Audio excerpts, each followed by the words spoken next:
Geras Tomo klausimas.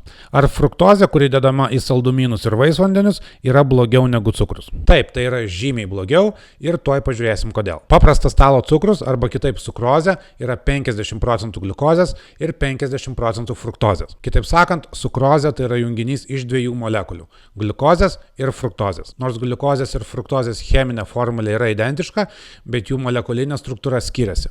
Ką tai reiškia? Tai reiškia, kad tiek gliukozė, tiek fruktozė turi lygiai tiek pat anglies, vandenilio ir deguonies atomų, bet jie yra skirtingai prisijungę vienas prie kito ir dėl to sudaro skirtingus junginius. Dėl skirtingos struktūros fruktozė kitaip kabinasi prie mūsų skonio receptoriaus ir dėl to fruktozė mums yra saldesnė negu gliukozė. Dėl šitos priežasties ir dar dėl to, kad ji pigesnė, fruktozė yra kur kas dažniau naudojama gėrimuose ir saldumynuose. Kiekviena kūno ląstelė gali priimti į save gliukozę ir iš jos pasigaminti savo energijos. Bet iš fruktozės dauguma ląstelių negali pasigaminti energijos, nes neturi tam reikalingo fermento. Dėl to apie 70% visos mūsų suvartotos fruktozės yra pernešama į kepenis ir skaidoma ten. O mūsų kepenys nebuvo sukurtos tokiai fruktozės atakai, kokią mes su maistu gauname šiandien. Dėl to didesnis fruktozės kiekis kepenyse yra taip greitai verčiamas į riebalus, kad tie riebalai net nespėja būti išnešiojami į riebalų ląsteles po visą kūną. Dėl to jie kaupiasi kepenyse ir dėl to fruktozė yra laikoma pagrindiniu kepenų suriebėjimo veiksniu.